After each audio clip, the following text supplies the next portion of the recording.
बिस्मिल्लाहिर्रहमानिर्रहीम जी। आवाज और डिस्प्ले क्लियर है, ये बात आप लोगों ने मुझे बतानी है। मैं कनेक्शन एस्टेब्लिश होना सबसे इम्पोर्टेंट है, बाकी बातें उसके बाद होंगी। मेरे साथ जवाद, सायरा, सलीम असगर, अदनान, हंजला, फिर अफान खान, अहमद, साजिद, हिबा, इखलाक अहमद, हसीब, फवाद, मोहम्मद, फिर आयशा जबीन, सनाउल्लाह, मुस्तहसन, हफ्जा, सज्जाद हुसैन, अली हंजला, हसन खान, अरबाब अली, सैफुर रहमान इनायत, शहरीन अदनान, तहरीम अजहर, रुबा मनाहिल, फातिमा तौकीर, और आई कैप का है, फिर नूर फातिमा, मरियम अलीम, हामिल अली, अब्दुल राफे और रहमान हफीज, मोहम्मद इब्राहिम। ये कुछ नाम है जो मेरे सामने आ रहे हैं। और मेरे पास 17 लोगों ने मुझे बता दिया है कि आवाज़ और डिस्प्ले क्लियर है। अच्छा जनाब, मैंने सबके नाम इसलिए बोले कि भाई आप मुझे देख रहे हैं, मैं भी आपको देख रहा हूँ, तो हम लोग आपस में कनेक्टेड हैं। और शुरू करनी है मैंने आज की क्लास। फिर एक बार अल्लाह के नाम से ही शुरू करता हूँ। बिस्मिल्लाह रहमान रहीम। आवाज़ और डिस्प्ले क्लियर है, इस चीज़ को चेक करने के बाद मैं अब शुरू करने लगा हूँ। अपना इंट्रोडक्शन क्या ही दूँ, बस क्वालिफाइड चार्ट अकाउंटेंट हूँ, 2 साल हो गए काम करते। इंडस्ट्री में काम किया था, फिर टीचिंग शुरू कर दी, 11 साल से टीचिंग ही कर रहा हूँ। और कैफ टू टैक्स प्रैक्टिसेस है, डाटा का पेपर कैफ 3 पढ़ा रहा हूँ।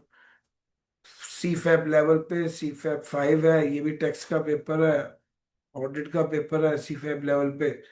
मेरिट सर्टिफिकेट्स हैं कुछ। ये ज्यादा खुशी की बात है कि पिछले अटेम्प्ट में पहली बार ही डाटा का पेपर पढ़ाया था, और उसमें भी मेरिट अल्हम्दुलिल्लाह मेरे स्टूडेंट का है। आई कैब में पहले भी सेशंस कंडक्ट कर चुका हूँ। सर, इधर उधर की बातें हो गई जो नहीं थी, अब आ रही है काम की बात।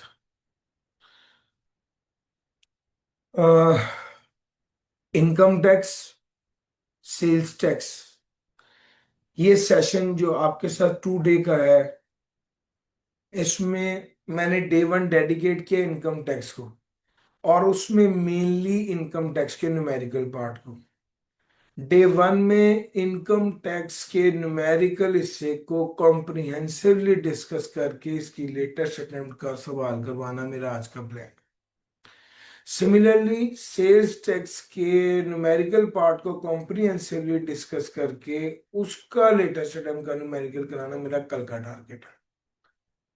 तो प्लान बिल्कुल सिंपल है, 2 डेज है। आप अगर आज की क्लास ध्यान से लेंगे तो इंशाल्लाह by the end of the class, मतलब ये क्लास लेने वाले को ही समझ आएगी कि यार सर ने किस तरह से चीजों को हैंडल किया है, कि एक सिरे से पकड़ के पूरे टेक्स्ट को कवर कर दिया। जितना मेरा एक्सपीरियंस है इस एरिया पे, मैंने कोशिश की कि उसको इस्तेमाल किया जाए, उससे फायदा उठाया जाए, ताकि आपको एक हाई क्वालिटी सेशन प्रोवाइड किया जाए। और आज का session purely income tax based session होगा। आई कैप की किताब की बात करूं तो सर चैप्टर नंबर 14 से लेकर चैप्टर नंबर 13 तक मैक्सिमम एरिया बी कवर कराऊंगा साथ, लेकिन उसको करवाऊंगा न्यूमेरिकली। एक चीज ध्यान में रखिएगा, टैक्स की आपको समझ आना ज्यादा जरूरी है। ऐसा अक्सर होता है, बच्चों को याद नहीं होता, बच्चों को टैक्स की सेंस होती है, प्रैक्टिस की होती है, न्यूमेरिकल्स का पता होता है, बच्चे पास हो जाते हैं। लेकिन मैंने ऐसा कभी कोई बच्चा नहीं देखा जो कहे कि सर मुझे कुछ नहीं आता था, मैंने रट्टा लगाया और मेरा पास हो गया। टैक्स में ऐसा नहीं होता। तो एक चीज तो बहुत क्लियर है ये तो मुमकिन है कि आपको याद ना हो और आपका टेक्स्ट पास हो जाए, लेकिन ये मुमकिन नहीं है कि आपको समझ ना हो और आपका टेक्स्ट पास हो जाए। तो सर हमारा आज का ये जो सेशन है, जो मैंने जिसको मास्टर क्लास का नाम दिया है, इसमें अभी ये इनकम टैक्स की मास्टर क्लास है और कल सेल्स टैक्स की मास्टर क्लास होगी। ये all about concept and understanding है। तो सर जी, बस एक बार दोबारा पूछूंगा, आर यू रेडी? मैं शुरू करूं जल्दी से, यस या सिंपल वाई लिख दें और फिर उसके बाद मेरी फुर्तियां चेक करें।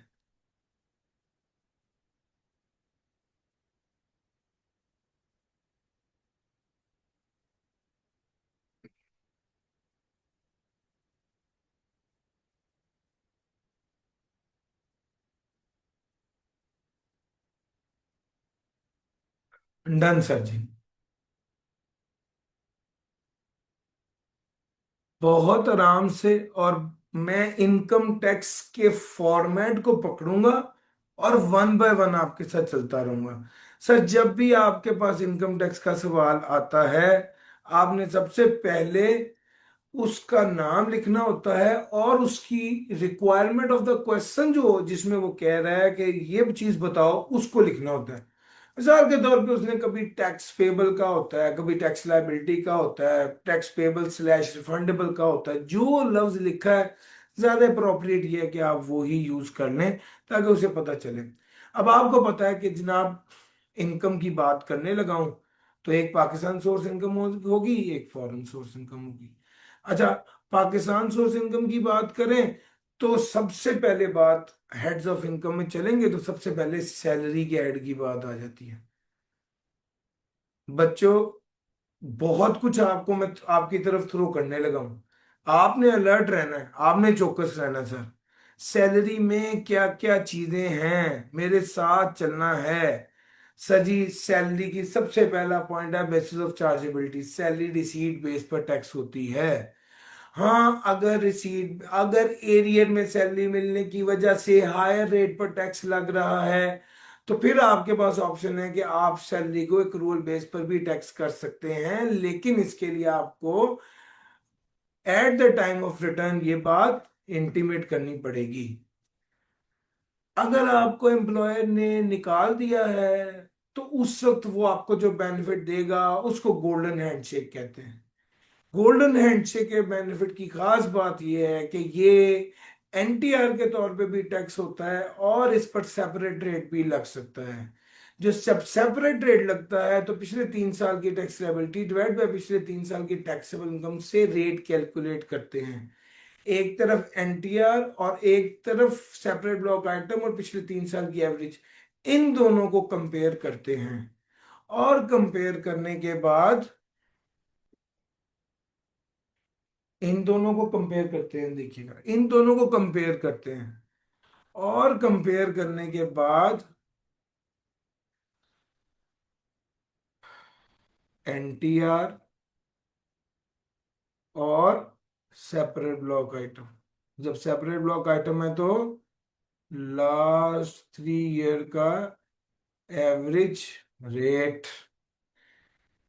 इन दोनों को कंपेयर करना है। और कंपेयर करने के बाद जिस पे टैक्स बच रहा होगा वो वाली चीज सजेस्ट करनी है।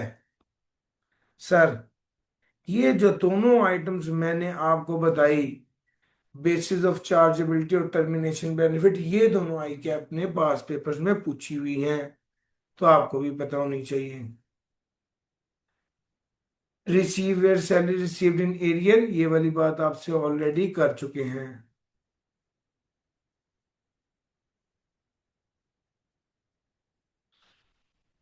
अच्छा, एक छोटी सी बात और है,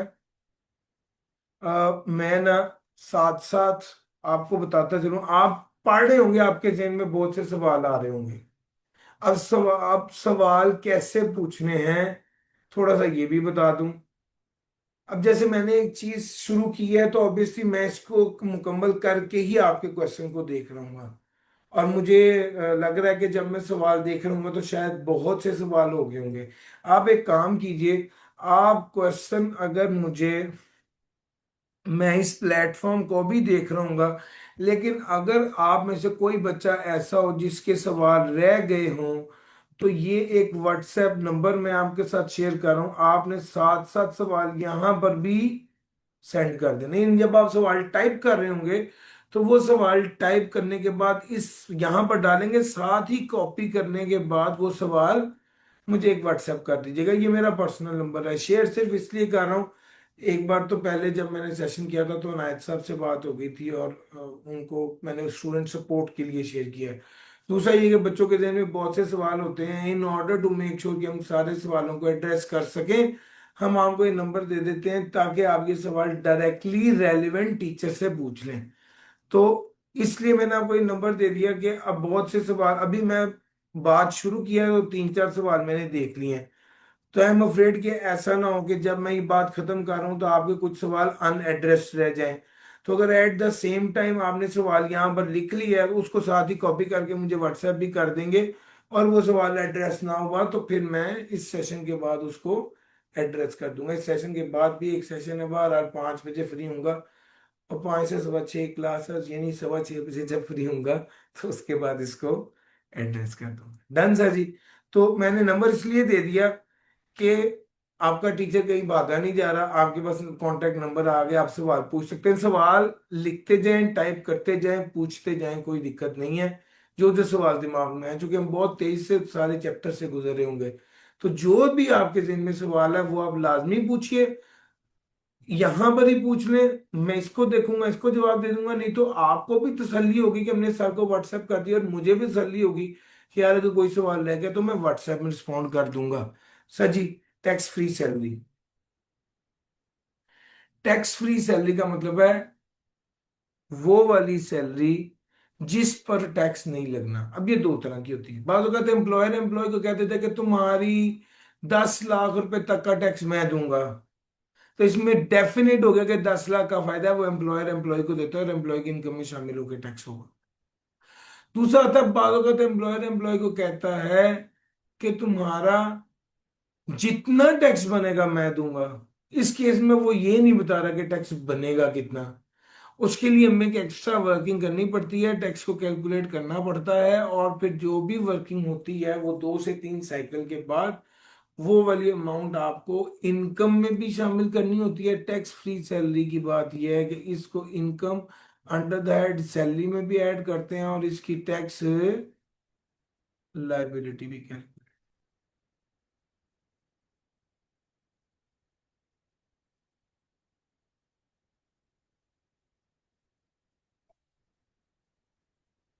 amount of perquisite when treated receipt.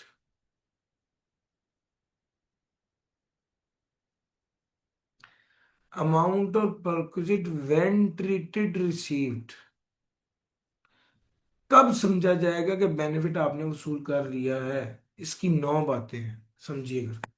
जब एम्प्लॉयर ने आपको बेनिफिट दे दिया, जब एम्प्लॉयर के एसोसिएट ने आपको बेनिफिट दे दिया, जब एम्प्लॉय थर्ड पार्टी ने एम्प्लॉयर के कहने पर बेनिफिट दे दिया, जब थर्ड पार्टी ने एम्प्लॉयर के एसोसिएट के कहने पर बेनिफिट दे दिया, जब एम्प्लॉय ने वसूल कर लिया, जब एम्प्लॉय के एसोसिएट ने वसूल कर लिया, जब थर्ड पर्सन ने एम्प्लॉय के कहने पर वसूल कर लिया, और थर्ड पर्सन ने एम्प्लॉय के एसोसिएट के कहने पर वसूल कर लिया। 4 और 4 8 हो गई।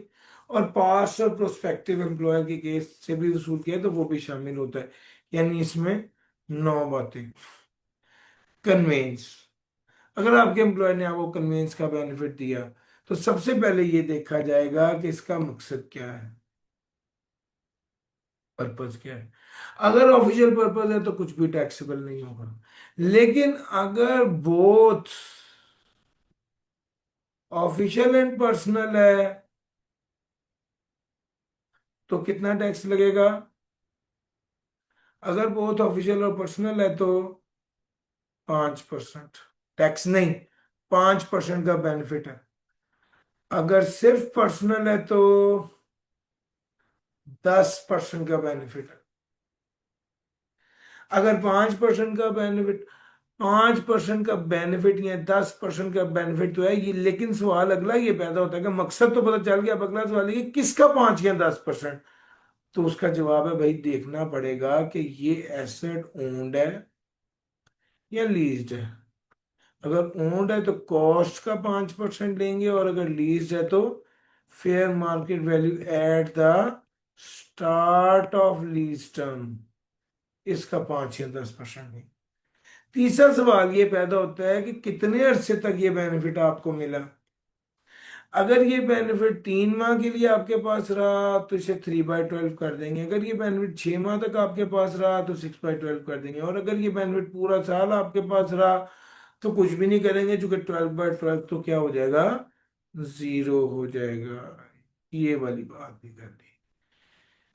एकोमोडेशन की बात करने लगे। एकोमोडेशन कहते हैं रिहाइश को। आपके एम्प्लॉयर ने आपको एकोमोडेशन दे दी तो इसका क्या बेनिफिट होगा सर जी? फेयर मार्केट रेंट या 45% ऑफ मिनिमम टाइम्स की, इन दोनों में से जो हायर है वो ले लेंगे। बाद का सवाल में वो कह देता है कि एम्प्लॉयर ने आपको कन्वेंस दी थी और साथ मेंटेनेंस के पैसे भी दिए थे, तो सर मेंटेनेंस के पैसे का जो बेनिफिट है वो अलहदा से इनकम में शामिल होकर टैक्स नहीं होता, क्योंकि वो कन्वेंस का 5 या 10% जो लेते हैं उसमें शामिल होता है। इसी तरह ही बाज़ औक़ात एम्प्लॉयर कहते हैं जी आपने फर्निश करवाया, इतने पैसे लगे, तो ये जो फर्निश करवाने का बेनिफिट है क्या ये भी आपकी इनकम में शामिल होकर टैक्स होगा? तो इसका जवाब है नो।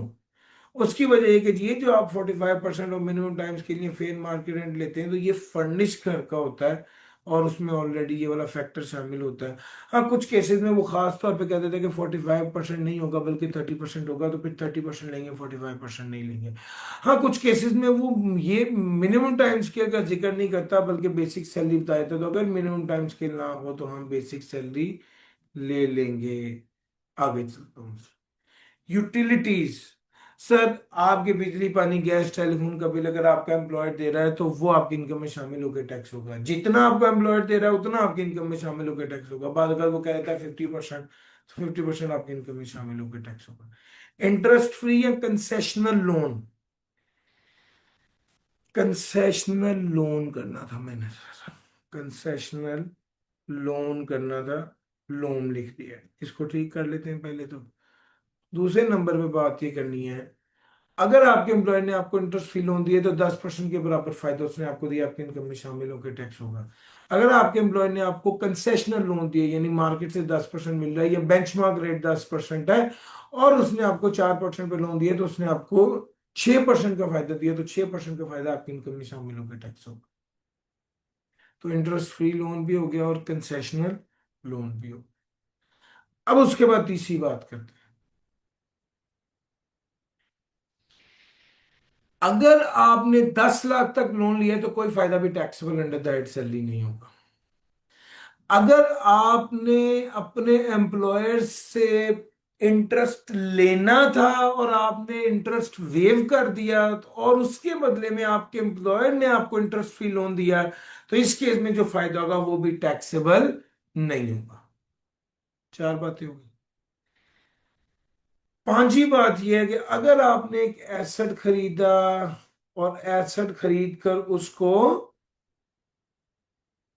आपने लोन लिया, सॉरी, लोन लिया, लोन इंटरेस्ट फ्री या कंसेशनल था, उससे एसेट खरीदा, लोन से एसेट खरीदा, और जो एसेट खरीदा है उस बेस पर आपने क्या कर दिया,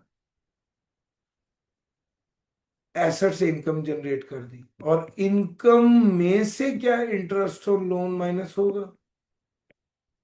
तो इसका जवाब है, अगर इंटरेस्ट फ्री या कंसेशनल लोन था तो बेंचमार्क रेट के हिसाब से 10% के हिसाब से इंटरेस्ट ऑन लोन माइनस होगा। हाँ, अगर आपने बेंचमार्क रेट, अगर आपने इंटरेस्ट फ्री कंसेशनल लोन नहीं लिया और अबव बेंचमार्क रेट पे लोन लिया है तो जितना एक्चुअल होगा उस बेस पर इंटरेस्ट ऑन लोन माइनस होगा। अगर आपके एम्प्लॉयर ने आपको माफ कर दिया है, कोई कर्ज आपने अपने एम्प्लॉयर से लिया था वो उसने आपको माफ कर दिया है, तो जो बेनिफिट होगा वो आपकी इनकम में शामिल होगा, टैक्स होगा। अगर आपने, अगली बात है सेल्फ हायरिंग की। सेल्फ हायरिंग की बात, सेल्फ हायरिंग की बात में आपके साथ कर देता हूँ। बाद वक्त ऐसा होता है कि आपका एम्प्लॉयर आपसे आप ही का घर किराए पर लेकर आपको एज अकोमोडेशन दे देते हैं। यानी अगर एम्प्लॉय अपना घर एम्प्लॉयर को किराए पर देकर एज अकोमोडेशन ले ले, तो इस केस में उसको दो फायदे हो रहे होंगे। एक, अकोमोडेशन का फायदा हो रहा होगा जो उसकी इनकम में शामिल होकर टैक्स होगा, और दूसरा रेंटल इनकम आ रही होगी। जो अकोमोडेशन का फायदा होगा वो इनकम फ्रॉम सैलरी में जाएगा, और जो रेंटल इनकम का फायदा होगा वो इनकम फ्रॉम प्रॉपर्टी में जाएगा। अगर आपका एम्प्लॉयर आपको कोई प्रॉपर्टी दे दे या कोई सर्विस फ्री ऑफ कॉस्ट दे दे, चूंकि अगर आपका एम्प्लॉयर आपको ये वाला फायदा दे दे,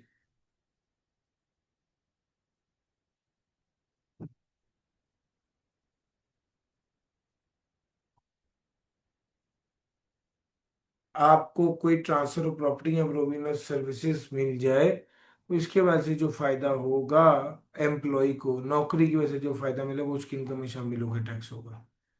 कोई भी बेनिफिट आपका एम्प्लॉयर आपको दे वो आपकी इनकम में शामिल होकर टैक्स होगा। बाज़ अवत वो सवाल में आपको कहता है कि आपके एम्प्लॉयर ने आपको फ्रिज दे दिया, फ्रीजर दे दिया, एसी दे दिया, कूलर दे दिया है, और उसके साथ कहता है वो 1 साल के लिए, 2 साल के लिए दिया है, तो इसका मतलब है वो रिटर्न बेसिस पर है। अगर रिटर्नेबल बेसिस पर हो तो फिर डेप्रिसिएशन एज डिडक्शन अलाउ होती है।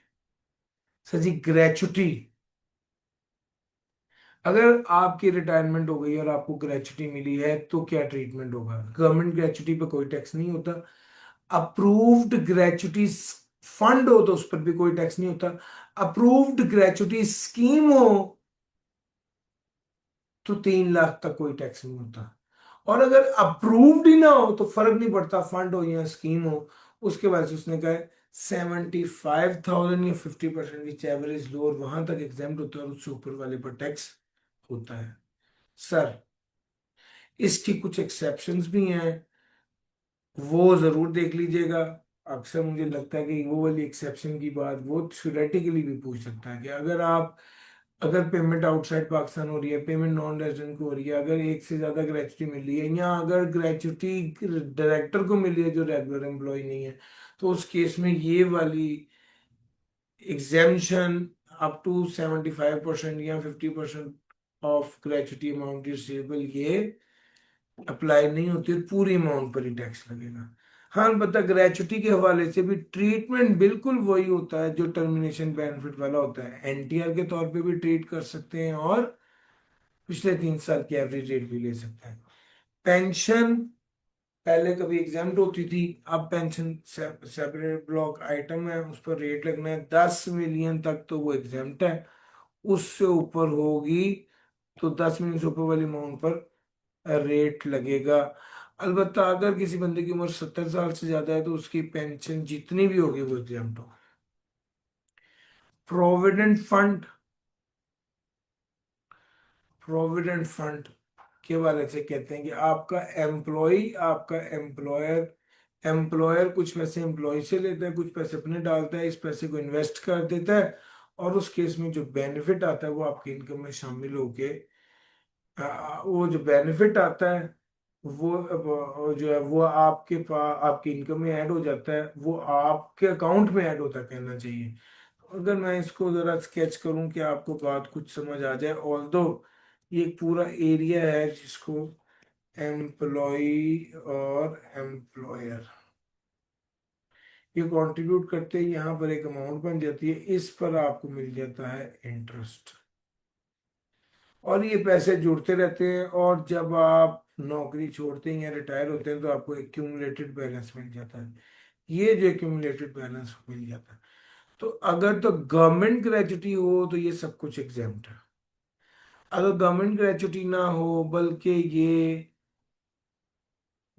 अप्रूव्ड ग्रेचुटी हो, तो एम्प्लॉय के केस में तो कभी भी टैक्स नहीं लगता। एम्प्लॉयर के केस का रूल हमने क्या पढ़ा हुआ है?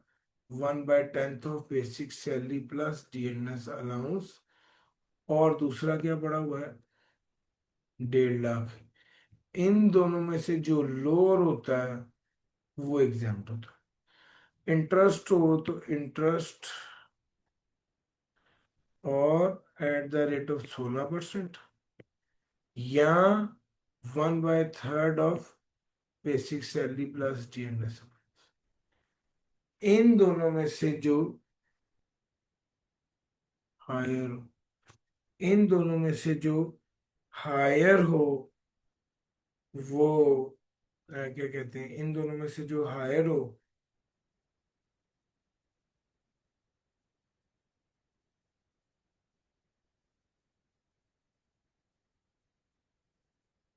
इन दोनों में से जो हायर होता है वो वहां तक एग्जाम्ड होता है।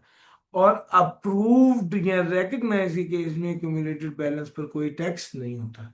जबकि जबकि अगर ये रिकग्नाइज्ड ना हो, अगर ये रिकग्नाइज्ड ना हो, अनरिकग्नाइज्ड हो, तो इस केस में एम्प्लॉय के केस में भी टैक्स नहीं होता, एम्प्लॉयर के केस में भी टैक्स नहीं होता, इंटरेस्ट के केस में भी टैक्स नहीं होता। एक्यूमुलेटेड बैलेंस की जो अमाउंट होती है इस पर टैक्स लगता है। अलबत्ता एक्यूमुलेटेड बैलेंस के अमाउंट पर भी एम्प्लॉयर कंट्रीब्यूशन और इंटरेस्ट वाली जो अमाउंट होती है इस पर टैक्स लगता है। एम्प्लॉय की कंट्रीब्यूशन पे टैक्स नहीं लगता। लो सर, ये सारी बातें थी प्रोविडेंट फंड के बारे से, ये भी मैंने आपको बता दी। आगे चलते हैं और अब अगली बात करते हैं बेनोवलेंट फंड। बेनोवलेंट फंड कहते हैं बहबूद फंड को, एग्जेम्प्ट होता है।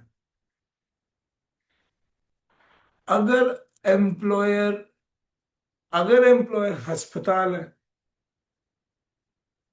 अगर एम्प्लॉयर हॉस्पिटल है और एम्प्लॉय को फ्री मेडिकल ट्रीटमेंट मिल रहा है, अगर एम्प्लॉयर एजुकेशनल इंस्टीट्यूशन है और एम्प्लॉय को फ्री एजुकेशन मिल रहा है, अगर एम्प्लॉयर होटल या रेस्टोरेंट है और एम्प्लॉयर को फ्री या सब्सिडाइज खाना मिल रहा है, इस केस में ये टैक्सेबल नहीं होगा, एग्जाम्प्ट होगा। मेडिकल अलाउंस और मेडिकल फैसिलिटी। मेडिकल अलाउंस के बारे में तो आपको पता है कि 10% ऑफ बेसिक सैलरी तक एग्जाम्प्ट होती है। मेडिकल फैसिलिटी की बात करें तो उसके बारे में देखना पड़ेगा। अगर as per terms of employment हो, एनटीएन ऑफ प्रैक्टिशनर अवेलेबल हो और attested by employer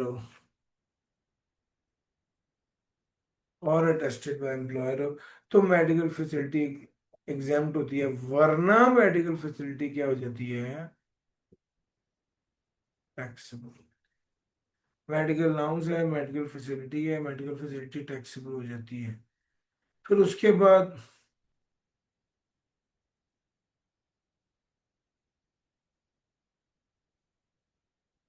medical allowance है, मेडिकल फैसिलिटी है। Both medical allowance plus medical facility हो तो क्या करेंगे, सबसे पहले मेडिकल फैसिलिटी को देखेंगे। अगर मेडिकल फैसिलिटी अगर मेडिकल फैसिलिटी एग्जाम्प्ट हो तो मेडिकल अलाउंस टोटली टैक्सेबल होगा। अगर मेडिकल फैसिलिटी टोटली टैक्सेबल हो तो medical allowance up to 10% of basic salary exempt होगा। जी सर। फिर ये सारी बातें आपके साथ कर दी। लीव इंगेजमेंट टैक्सेबल होता है सिवाय, इस केस में लीव इंगेजमेंट टैक्सेबल होता है सिवाय लीव इनकैशमेंट टैक्सेबल होता है इस केस के अलावा, सिवाय उस केस में जिस केस में गवर्नमेंट एम्प्लॉई और प्रिपरेटरी टू रिटायरमेंट उसको लीव इनकैशमेंट मिले।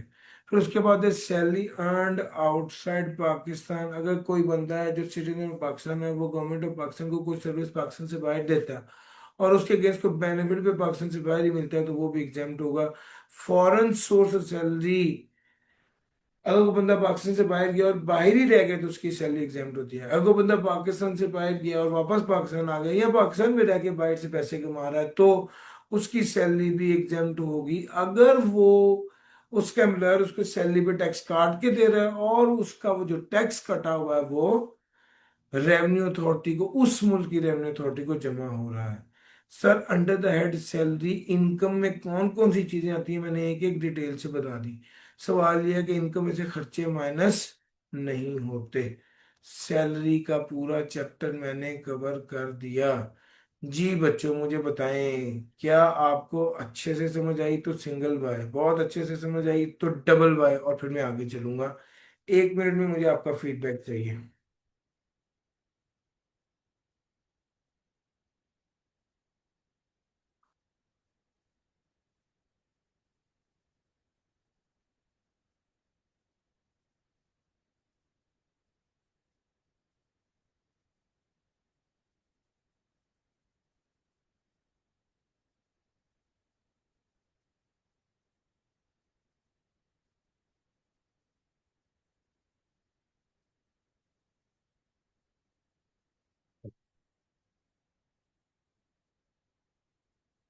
बाद में बेटे मैं जल्दी से आपको बता देता हूँ।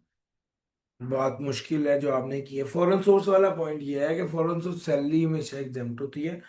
अगर कोई बंदा पाकिस्तान से बाहर गया और बाहर जाकर वो फिर वापस पाकिस्तान उस टैक्सेशन में आया तो उसकी सैलरी एग्जेम्प्ट होगी। अगर कोई बंदा पाकिस्तान से बाहर गया, बाहर से वापस पाकिस्तान आ गया, या पाकिस्तान में रह के फॉरेन से सैलरी कमा रहा है तो उसकी सैलरी भी एग्जेम्प्ट होगी। अगर अगर उसको सैलरी पे टैक्स कट के मिल रहा है बाहर से, और बाहर से जहां से सैलरी आ रही है उस मुल्क की रेवेन्यू अथॉरिटी को वो जमा भी हो रहा है, बेनोवलेंट फंड एग्जेम्प्ट होता है। सर, चलिए अच्छी बात है यार, इसका मतलब है डबल वाइज ही है। नहीं सर, आगे चलता हूँ। अब अगली बात मैं करने लगा हूँ। वापस आ गया ओरिजिनल फॉर्मेट पे, ये मैंने प्लेस कर दिया जनाब सैलरी अपने मुकाम पे, और अब मैं चलूँ प्रॉपर्टी की तरफ। प्रॉपर्टी की बात करने लगा हूं।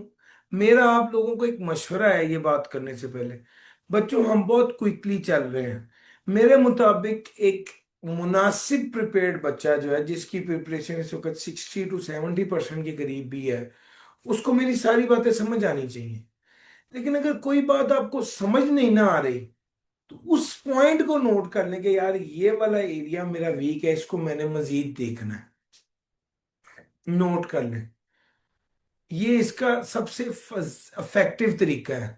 अगर इस पॉइंट ऑफ टाइम पे आप वो बात नोट नहीं करते और आप वो सफा चैप्टर 5 जाकर खोल कर आप पढ़ने लग जाते हैं तो फिर आप ये कैच नहीं कर सकेंगे। इसका तरीका है कि तसल्ली से बैठ के एक एक बात सुने। जो जो बात समझ आती जा रही है उसको ओके कर दें, जो बात समझ में नहीं आ रही उसे मार्क कर लें कि यार इसको मैंने मजीद देखना है। जिस तरह आप बहुत सी तस्वीरें देख रहे होते हैं, कोई तस्वीर आपको ज्यादा अच्छी लगती है तो आप उसको जूम इन करके बहुत ध्यान से देखते हैं। आप समझ रहे हैं ना मैं क्या कह रहा हूँ? इसी तरह ही आप मार्क कर लीजिए, ये चीज सर ने कही है, मुझे समझ नहीं है, मैंने इसको फिर तसल्ली से बैठकर डिटेल से देखना है। ले सर, एम्प्लॉय शेयर स्कीम भी सैलरी में है। बहुत खूबसूरत बात की है अहमद मलिक ने। अहमद मलिक, आपकी बात वैलिड है। मैं एक एक मिनट में इंशाल्लाह एम्प्लॉय शेयर स्कीम की बात कर देता हूँ। सर, एम्प्लॉयर एम्प्लॉय को जो बेनिफिट भी देता है वो टैक्सेबल अंडर दैट सैलरी होता है। एम्प्लॉयर ने एम्प्लॉय को शेयर्स दे दिए तो भी वो टैक्सेबल अंडर दैट सैलरी होते हैं। याद रखिएगा, एम्प्लॉयर जब एम्प्लॉय को शेयर देता है तो फिर उस शेयर की फेयर मार्केट वैल्यू देखी जाती है। फेयर मार्केट वैल्यू शेयर की जो होती है उसके बराबर फायदा होता है जो एम्प्लॉयर एम्प्लॉय को दे रहा होता है, और वो एम्प्लॉय की इनकम में शामिल होकर टैक्स होता है। हम बाजुकात एम्प्लॉयर एम्प्लॉय को शेयर्स नहीं देता बल्कि ऑप्शन दे देता है। ऑप्शन मिलने पर कोई टैक्सेबिलिटी नहीं होती। अगर एम्प्लॉयर एम्प्लॉय को ऑप्शन दे दे और ऑप्शन ही वो बेच दे एम्प्लॉय, तो ऑप्शन बेचने पर टैक्सेबिलिटी, ऑप्शन बेचने पर जो फायदा हो वो taxable under the head salary होता है। एम्प्लॉयर ने एम्प्लॉय को ऑप्शन दे दी और एम्प्लॉय ने वो ऑप्शन एक्सरसाइज कर ली, यानी ऑप्शन की बेस पर शेयर्स ले लिए, शेयर खरीद लिए, तो इस केस में जितने के शेयर थे माइनस ऑप्शन पर जो खर्चा हुआ और शेयर खरीदने पर जो खर्चा हुआ वो लेस कर देंगे, जो बेनिफिट होगा टैक्सेबल अंडर दैट सैलरी होगा। बाज़ एम्प्लॉयर एम्प्लॉय को शेयर्स दे रहा होता है, यह एम्प्लॉयर एम्प्लॉय को ऑप्शन दे रहा होता है और कह देता है कि जी 3 साल तक की रिस्ट्रिक्शन है और आप ये शेयर या नहीं बेच सकते। इस केस में जब वो रिस्ट्रिक्शन पीरियड खत्म होता है उस वक्त कैलकुलेट किया जाता है कि इस शेयर की फेयर मार्केट वैल्यू क्या है, और उस पर जो खर्चा आया था वो लेस करने के बाद जो बेनिफिट होता है वो taxable under the head salary होता है। एक बार एम्प्लॉयर ने एम्प्लॉय को शेयर दे दिया और एम्प्लॉय शेयर का मालिक बन गया और एम्प्लॉय के पास राइट टू सेल भी आ गया, तो वो बन गया मालिक। इसके बाद अगर शेयर की कीमत बढ़ने से जो फायदा होता है तो वो taxable under the head salary नहीं होता बल्कि taxable under the head capital, cap sorry, taxable under the head capital gain होता है। ठीक हो गया? ये बातें थी जो अहमद मलिक ने हाईलाइट करवा दी, और अहमद आपकी फरमाइश पर मैंने ये बता दी, गर्चे आपका पॉइंट वैलिड था।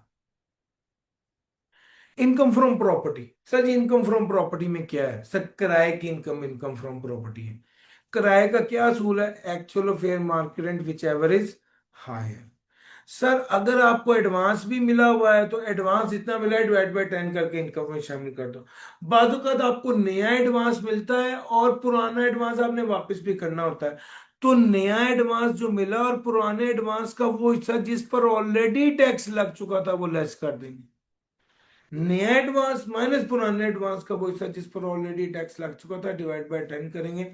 उसका बेनिफिट भी इनकम फ्रॉम प्रॉपर्टी में आता है। फिर अगर कोई कॉन्ट्रैक्ट था प्रॉपर्टी को सेल करने का, आपने उसका बयाना जब्त कर लिया एंड फॉरफीट कर लिया, वो भी टैक्सेबल अंडर दैट सैलरी होता आता है। फिर उसके बाद नॉन पेमेंट ऑफ एक्सपेंस। अगर कोई एक्सपेंस था जो आपने पेबल रिकॉर्ड किया लेकिन 3 साल तक आपने उसको पे नहीं किया, तो वो भी दोबारा इनकम में शामिल हो जाती है। फिर उसके बाद इनरिकवर, एक रेंट था जो रिकवर नहीं हुआ था, आपने उसको बैड डेट के तौर पे इनकम में से माइनस कर दिया था, अल्लाह ताला ने उस बंदे को हिदायत दे दी, उस बंदे ने आपका रेंट वापस कर दिया, तो ये भी आपकी इनकम में शामिल होके टैक्स होगा। तो ये वो मैक्सिमम चीजें जो इनकम फ्रॉम प्रॉपर्टी में आ सकती हैं इनकम साइड पर। और अगर एक्सपेंस साइड की बात करूं तो खर्चे कौन से हैं? सबसे पहले बिल्डिंग की रिपेयर है।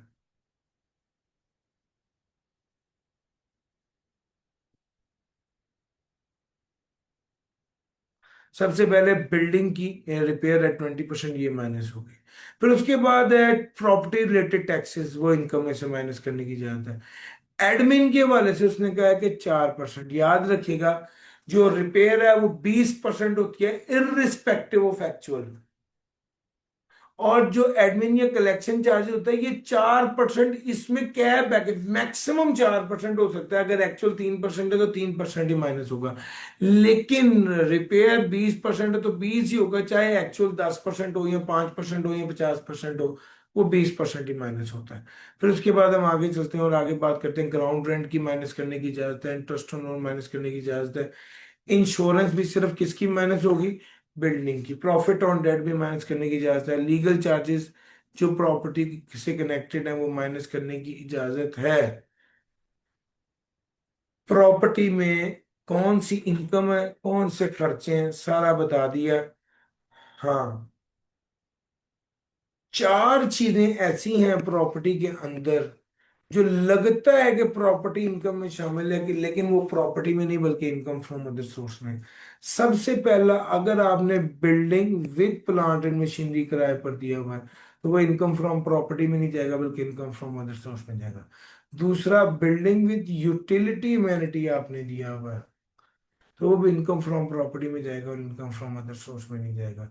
फिर तीसरे नंबर पे अगर आपने सब लेट किया हुआ है, यानी किराए की चीज किराए पर लेके आगे किराए पर दे दी है, सब लीज किया हुआ, तो इस केस में भी वो इनकम फ्रॉम प्रॉपर्टी में नहीं जाएगा, इनकम फ्रॉम अदर सोर्स में जाएगा। और फिर उसके बाद ग्राउंड रेंट। जब आप किराएदार को जमीन किराए पर देते हो, किराएदार अपने पैसे से उस पर बिल्डिंग बना लेता है और वो building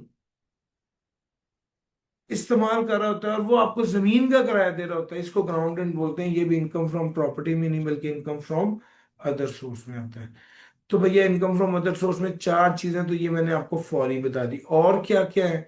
sir dividend. Sir dividend तो एफटीआर आइटम है। जी बिल्कुल, डिविडेंड एफटीआर आइटम है, लेकिन अगर टैक्स कटे बगैर मिले फॉरेन सोर्स का डिविडेंड हो तो वो अदर सोर्स में आता है। रॉयल्टी, रॉयल्टी तो एफटीआर आइटम है जी। नॉन रेजिडेंट को मिले तो एफटीआर आइटम है, रेजिडेंट को मिले तो एनटीआर अदर सोर्स में आता है। Profit on debt, profit on debt अगर कंपनी को मिले तो एनटीआर होता है। Additional payment on delayed refund, refund delay होने की वजह से जो बेनिफिट होता है, आपका रिफंड बन रहा था 1 लाख रुपए, आपको एफबीआर ने 1 साल बाद 1,10,000 वापस किया। ये जो 10,000 इजाफी वापस किया ये एडिशनल पेमेंट है, ये इनकम फ्रॉम अदर सोर्स में आएगी। ग्राउंड रेंट भी इनकम फ्रॉम अदर सोर्स में आएगा। Rent from the sublease of building और रेंट फ्रॉम द सबलीज, ये मैंने आपको बता दिया। सबलीज ऑफ बिल्डिंग जो है वो अदर सोर्स में आता है। Building together with plant and machinery other source में आता है। यूटिलिटी मैनिटी अदर सोर्स में आता है। डीम्ड इनकम, डीम्ड इनकम है वो वाली इनकम जिसको आप एक्सप्लेन नहीं कर पाए, या आपने एसेट खरीदा लेकिन आपने बताया नहीं पैसे किधर से आए तो टैक्स में लगेंगे, आप भूल गए, हम आपकी इनकम में शामिल करके उस पर टैक्स लगा देंगे। पेंशन या एन्युटी अगर एम्प्लॉयर दे तो सैलरी में आता है, अगर एम्प्लॉयर ना दे तो अदर सोर्स में आता है। सर, प्राइज बॉन्ड और winning from a raffle lottery, prize on winning a quiz और क्रॉसवर्ड पजल, ये भी इनकम फ्रॉम अदर सोर्स में आता है। Sir, any other amount received as consideration for the provision use और एक्सप्लॉयटेशन ऑफ प्रॉपर्टी। सर जी, ये वाली बात ध्यान से समझने वाली है, जरा समझ लीजिए। अ, कोई भी अमाउंट जो आपने वसूल किया as consideration for the provision, use, or exploitation of property, including the grant of a right to explore natural resources। अगर आपने किसी बंदे को, किसी, आपके पास प्रॉपर्टी है, आपके पास पहाड़ है, आपके पास जगह है, कोई बंदा आपके पास आता है, आपको कहता है मुझे खुदाई करने दो और मैं इसमें से नेचुरल रिसोर्सेज निकालना चाहता हूँ, तो आप उसको इजाजत दे देते हैं, वो खुदाई करता है और उसके बदले में आपको 5 लाख देता है। ये जो 5 लाख आपने वसूल किया ये आपकी इनकम फ्रॉम अदर सोर्स में जाएगा। फिर उसके बाद है fair market value of any benefit. Sir जी, fair market value of any benefit, कोई भी बेनिफिट आपको मिलता है received with the proving use और एक्सप्लॉयटेशन प्रॉपर्टी, तो ये भी इनकम फ्रॉम अदर सोर्स में जाएगा।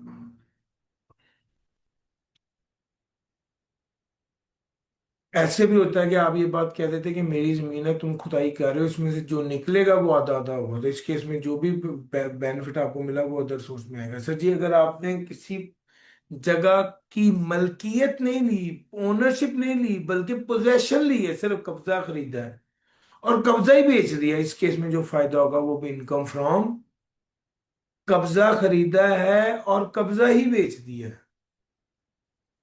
अगर कब्जा खरीदा और फिर कब्जा ही बेच दिया तो इस केस में जो बेनिफिट होगा वो इनकम फ्रॉम अदर सोर्स में आएगा। यहां पर एक बड़ी कीमती बात यह है कि अगर आपने कब्जा खरीदा लेट से 24 करोड़ रुपए का और कब्जा बेच दिया 30 करोड़ रुपए का, तो कितने पैसे कमाए? 6 करोड़ रुपए। ये 6 का 6 करोड़ रुपए आपके इनकम फ्रॉम अदर सोर्स में टैक्स होगा, इकट्ठा नहीं, डिवाइड बाय 10 कर देंगे, यानी 0.6 करोड़ हर साल टैक्स होगा। कितने सालों के लिए? For 10 years. अगर आपने अप्रूव पेंशन पेमेंट प्लान या अप्रूव इनकम को पेमेंट वसूल किया तो वो भी इनकम पेमेंट प्लान से या एन्युटी प्लान से, तो वो भी अदर सोर्स में आएगी। सर जी, अगर शेयर होल्डरों को बोनस शेयर इशू होते हैं तो वो भी इनकम फ्रॉम अदर सोर्स में आते हैं। सर जी, एडिशंस में अगर और कोई बात देखें तो सर आपको कोई गिफ्ट मिला तो वो भी इनकम फ्रॉम अदर सोर्स में आता है। अगर आपको कोई गिफ्ट मिला है, सगे रिश्तेदारों के अलावा मिला है, याद रखिएगा कैश का गिफ्ट हमेशा टैक्सेबल होता है, वो जो भी दे दे। और अगर नॉन रिलेटिव कोई गिफ्ट दे रहा है तो वो भी हमेशा टैक्सेबल होता है, वो जिस तरह भी दे दे। इसका मतलब ये है कि सिर्फ रिलेटिव गिफ्ट दें और अदर देन कैश दें तो वो टैक्सेबल नहीं होता, उसके अलावा सारा टैक्सेबल होता है। सर जी, ये बात बता दी। और एक आखिरी बात यह है कि अगर आपको loan, advance, deposit for issuance of share या गिफ्ट बाय रिलेटिव, इन 4 चीजों के वजह से पैसे वसूल होते हैं तो आपने मेक श्योर करने के बैंकिंग चैनल के जरिए वसूल हो। अगर आपको बैंकिंग चैनल के जरिए पैसे वसूल ना हुए तो वो आपकी इनकम में शामिल होकर टैक्स नहीं होगा। सॉरी, उल्टा बोल दिया। Loan, advance, deposit for issuance share और गिफ्ट, इन 4 चीजों के वजह से आपको पैसे मिले तो वो आपको बैंकिंग चैनल के जरिए मिलने चाहिए थे, अदरवाइज वो आपकी इनकम में शामिल होकर टैक्स हो जाएगा। मैंने पिछली बार कह दिया था टैक्स नहीं होगा, स्लिप ऑफ टंग है भाई। अच्छा, अब इनकम फ्रॉम अदर सोर्स में से खर्चे कौन से माइनस होने हैं? कोई भी खर्चा जो इनकम कमाने के लिए किया वो माइनस कर दें। जक़ात अगर आपने पे किया है प्रॉफिट और डेट में से तो वो माइनस हो जाएगी। सर, डिडक्शन, अच्छा याद रखिएगा, डेप्रिसिएशन माइनस होगी, इनिशियल अलाउंस माइनस होगा, जो खर्चा इनकम फ्रॉम अदर सोर्स के अलावा किसी और हेड ऑफ इनकम से रिलेटेड था वो माइनस नहीं होगा, जो खर्चा इनकम फ्रॉम बिजनेस में से माइनस करने की इजाजत नहीं है, जो इनएडमिसिबल एक्सपेंसेस आपने इनकम फ्रॉम बिजनेस में पड़े हैं ना, वो सारे इनकम फ्रॉम अदर सोर्स पे भी अप्लाई होते हैं। सर, अदर सोर्स वाली बात भी मैंने कर दी, कैपिटल गेन की बात करने लगा हूँ। जल्दी से कैपिटल गेन की बात करूंगा, और कैपिटल गेन में मैं आपको कहूंगा कि भाई हाँ, कैपिटल गेन, कैपिटल गेन कैसे कैलकुलेट करेंगे? कैपिटल गेन कैपिटल एसेट के डिस्पोजल पर जो गेन होता है उसे कैपिटल गेन कहते हैं। कैपिटल गेन निकलता है A minus B. Now what is A? Consideration receipt. What is B? Cost of the asset. Consideration receipt कैसे कैलकुलेट करते हैं? तो वो कहता है भाईजान, आप ये देखेंगे कि आपने वो एसेट के बदले कितने पैसे मिले। अगर एसेट लॉस या डिस्ट्रॉय हो गया तो स्क्रैप वैल्यू कंसिडरेशन रिसीव्ड होगी, कॉम्पनसेशन कंसिडरेशन रिसीव्ड होगी। इंश्योरेंस इंश्योर्ड था तो इंश्योरेंस वालों ने जो पैसे दिए समझा जाएगा उतने का बिका। सेटलमेंट हो गई उतने का बिका। जुडिशियल डिसीजन हो गया, जो अदालत ने फैसला कर दिया समझा जाएगा उतने का एसेट बिका। उतने पैसे वसूल हुए, कंसिडरेशन रिसीव्ड। हाँ, अगर आपने एसेट खुद बेचा है, ये तो लॉस और डिस्ट्रॉय के केस थे ना, अगर आपने एसेट खुद बेचा है तो फिर देखा जाएगा कि ये एसेट आपने कितने का बेचा और उसकी फेयर मार्केट वैल्यू क्या थी। इन दोनों में से जो हायर होगा वो लेंगे। हाँ, आपने शेयर बेचे हैं तो मजीद देखा जाएगा शेयर लिस्टेड कंपनी के थे या अनलिस्टेड कंपनी के थे। क्योंकि अगर लिस्टेड कंपनी के शेयर थे तो फिर तो आप क्या करेंगे, स्टॉक एक्सचेंज में जो प्राइस थी वो प्राइस लेंगे फिर मार्केट के तौर पे। और अगर अनलिस्टेड कंपनी के शेयर थे तो फिर क्या लेंगे, ब्रेकअप वैल्यू लेंगे। ब्रेकअप वैल्यू क्या होती है? ब्रेकअप वैल्यू क्या होती है सर जी? Net assets divided by number of share. अच्छा, अब ये तो सेल साइड आ गई, ए माइनस बी है ना। ए तो मैंने ये कवर करा दिया। बी क्या है? बी क्या है सर? बी कॉस्ट है। सर, जितना पैसा शेयर खरीदने पर लगा वो कॉस्ट है। इसमें क्या शामिल है और क्या शामिल नहीं है? इंसिडेंटल चार्जेस, एसेट को खरीदा है तो उस पर, जमीन खरीदने पर कमीशन दिया फॉर एग्जांपल, और खर्चा किया है। शेयर खरीदने पर कमीशन दिया है, जो खर्चा किया है वो भी कॉस्ट में शामिल होंगे। खरीदने पर और बेचने पर जो खर्चा हुआ है वो कॉस्ट में शामिल होगा। अलबत्ता अगर किसी और रेट ऑफ इनकम से रिलेटेड खर्चा है तो वो कॉस्ट में शामिल नहीं होगा। और यहाँ पर भी लिखा हुआ है इनएडमिसिबल एक्सपेंसेस, वो खर्चे जो इनकम फ्रॉम बिजनेस में से माइनस करने की इजाजत नहीं है, वो कॉस्ट ऑफ कैपिटल एसेट में भी शामिल नहीं होंगे।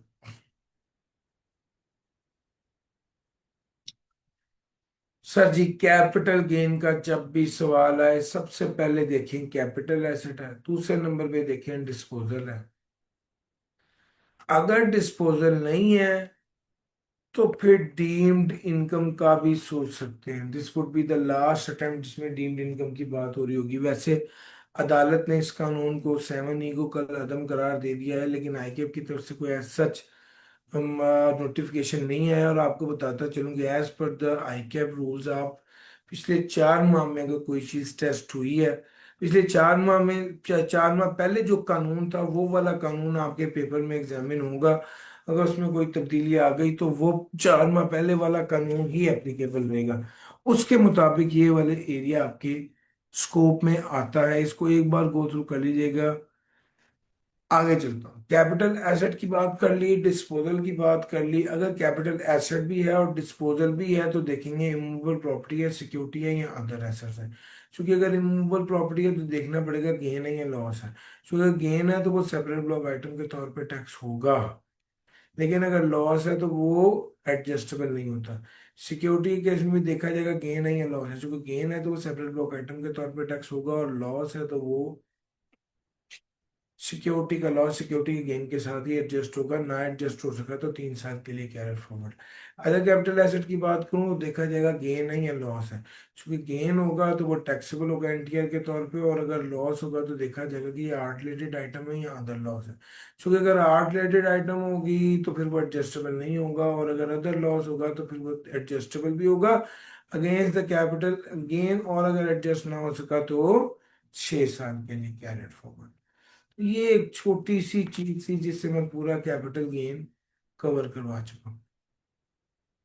सर जी, प्रॉपर्टी, अदर सोर्स और कैपिटल गेन, तीनों बातें आपको बताई, अच्छे से समझ आ गई तो डबल बाय, अगर बस मुनासिब ही समझ आई है तो सिंगल बाय, और अगर बिल्कुल मजा नहीं आया तो नो लिख दीजिए, मैं आगे चलता हूँ।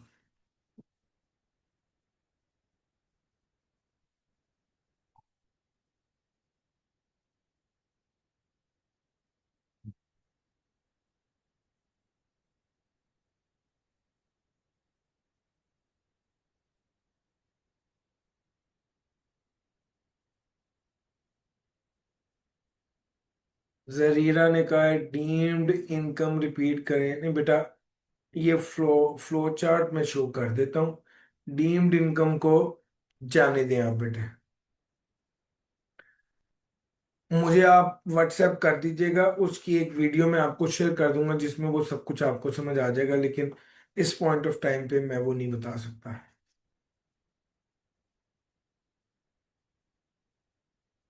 कोई भी बच्चा कोई भी टॉपिक के वाले से उसको जूम इन करना चाहे और उसे डिटेल चाहिए हो, तो बेटे आप मुझे एक व्हाट्सएप कर सकते हैं। हम उसके बारे में आपको डिटेल प्रोवाइड कर देंगे।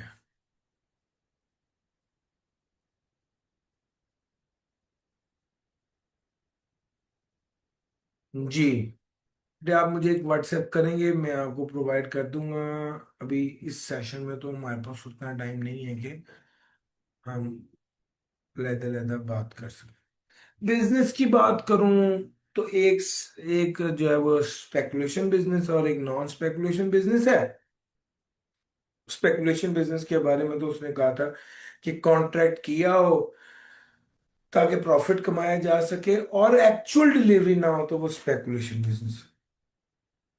अच्छा, उसके अलावा नॉन स्पेकुलेशन बिजनेस यानी ट्रेडिंग बिजनेस आ जाता है। जरा ट्रेडिंग बिजनेस को बात कर लें तो वो तो अटा पला हो सर। जाहिर बात है, बिजनेस है वो अपना आप दिखाएगा। सर जी, अगर ट्रेडिंग बिजनेस की बात करूं तो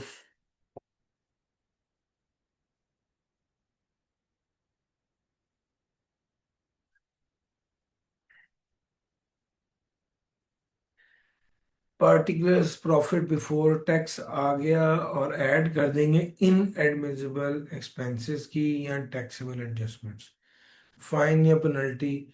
अच्छा, अब यहाँ पर मैंने किया ये है कि भाई कौन से खर्चे, बिजनेस की बात करूं तो बिजनेस एक अकाउंटिंग प्रॉफिट होता है और एक टैक्स प्रॉफिट होता है। ये इसमें फर्क क्यों आ जाता है? असल में फर्क इससे आता है कि कुछ खर्चे ऐसे होते हैं जो अकाउंटेंट ने माइनस किए होते हैं, टैक्स वाले कहते हैं माइनस नहीं करने। और कुछ खर्चे ऐसे होते हैं जो अकाउंटेंट ने माइनस किए होते हैं, टैक्स वाले कहते हैं माइनस करने हैं। और कुछ खर्चे ऐसे होते हैं जो अकाउंटेंट ने माइनस किए होते हैं और टैक्स वाले कहते हैं, अकाउंटेंट ने माइनस नहीं किए होते, टैक्स वाले कहते हैं माइनस करने थे। अगर अकाउंटेंट ने माइनस किया हुआ है और टैक्स वाला कहता है माइनस नहीं करना था, तो उसे ऐड बैक कर देंगे। जैसे कि ये सारी आइटम्स, कुछ ऐसे खर्चे हैं जिसको अकाउंटेंट ने माइनस किया हुआ है और टैक्स वाला कहता है माइनस करना था, इसको इग्नोर कर देंगे। जैसे यहां पर वो चीजें नहीं आ रही, क्यों? वो खर्चे अकाउंटेंट ने माइनस किए, में टैक्स वाले कहते थे माइनस करने, हम उसको इग्नोर कर देंगे, जाने दें। कुछ खर्चे ऐसे हैं जो अकाउंटेंट ने माइनस नहीं किए हुए थे लेकिन टैक्स वाले कहते थे माइनस करने हैं, तो उसे लेस कर देंगे। जैसे इनिशियल अलाउंस है, जैसे कोई और एक्सपेंस है, बैड डेट है, अकाउंटेंट ने जो कहा टैक्स वाला उससे मुख्तलिफ कह रहा है। डेप्रिसिएशन अकाउंटेंट ने कुछ कहा, टैक्स वाला कुछ कह रहा है। तो जो अकाउंटेंट ने कहा है वो मुख्तलिफ है और टैक्स वाला जो कह रहा है वो मुख्तलिफ है। तो जो अकाउंटेंट ने, देखो एक चीज समझने की कोशिश करो, जो सबसे की पॉइंट है ना इसका, वो ये है कि भाई आप वर्किंग शुरू कहाँ से कर रहे हो? अकाउंटिंग प्रॉफिट से। इसका मतलब ये है कि अकाउंटिंग एडजस्टमेंट्स यहां पर हो चुकी हैं। अब जो काम अकाउंटेंट ने करना था वो कर चुका है। अब टैक्स वाले ने ये देखना है कि अकाउंटेंट ने जो किया वो टैक्स के मुताबिक कैसा है। अगर टैक्स वाला उससे एग्री नहीं है और वो समझता है कि ये वाला खर्चा माइनस नहीं होना चाहिए था, तो उसे ऐड बैक कर दे। और अगर टैक्स वाला एग्री है तो उसे इग्नोर कर देगा। और एक ऐसा खर्चा है जिसको अकाउंटेंट ने माइनस नहीं किया और टैक्स वाला कहता है माइनस करना था, तो उसे क्या कर देगा? लेस कर देगा। ये असल में इसका क्रक्स है, जरा इसको समझने की जरूरत है। बाकी तो घूम फिर के वही बातें हैं कि जनाब फाइन है, पेनल्टी है, पर्सनल है, सैलरी 32,000 से ज्यादा की है, बैड डेट टैक्स वाले जो अलाउ करेंगे वो लेस करेंगे। बैड डेट की रिकवरी की बात है, A-B का फॉर्मूला होता है। फिर उसके बाद अगर ट्रेडिंग लाइबिलिटी है, फिर उसके बाद ये सारी चीजें जो अकाउंटेंट ने माइनस की हैं लेकिन टैक्स वाला कहता है माइनस नहीं करने थे उसको क्या किया जाएगा, ऐड कर दिया जाएगा, उतनी अमाउंट नहीं माइनस करनी थी, कुछ और माइनस करनी थी। अकाउंटेंट ने कहा जी bad debt and let's say 100 रुपए के, टैक्स वाला कहता है नहीं बैड डेट होने चाहिए थे 80 रुपए के, तो टैक्स वाला 80 रुपए माइनस करेगा और 100 रुपए क्या कर देगा, ऐड बैक कर देगा। तो ये असल में सारी बातें हैं इसके वाले से, खास तौर पे जो अकाउंटेंट ने जो किया, अगर वो टैक्स वाले के मुताबिक नहीं है तो अकाउंटेंट वाले काम को रिवर्स कर देंगे और टैक्स वाले काम को इनकॉर्पोरेट कर देंगे। ये असल में बिजनेस की बात थी। और तो अगर मैं इसकी डिटेल में, हम जा नहीं सकते, अगर मैं इसकी डिटेल में चल जाता तो 3 घंटे तो सिर्फ बिजनेस पे ही लग जाने थे, लेकिन मैंने आपको क्रक्स बता दिया। सर उसके बाद कुछ एफटीआर आइटम्स हैं। एफटीआर आइटम्स कौन सी होती हैं, ऐसी आइटम्स जिन पर एफटीआर के तहत टैक्स लगता है। और आपको तो पता है एफटीआर आइटम वो आइटम होती हैं जिस पे टैक्स कट के मिलता है, टैक्स कट कर मिलता है। एफटीआर आइटम ऐसी आइटम होती हैं जिस पे टैक्स कट के मिलता है। जो टैक्स मिलता है वो टैक्स कट के मिलता है, और जो टैक्स मिलता है और जो पैसे मिलते हैं वो, जो टैक्स कटता है वो फाइनल टैक्स होता है, उस पर मजीद टैक्स नहीं लगना होता।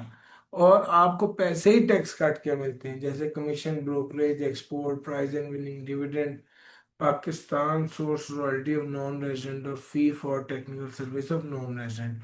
ये एफटीआर आइटम्स हैं ज्यादा मारूफ, जो आपके एग्जाम के बाद से इंपॉर्टेंट है।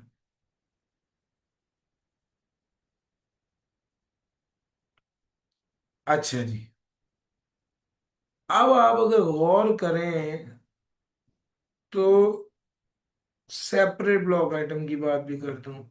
Termination benefit, unapproved gratuity,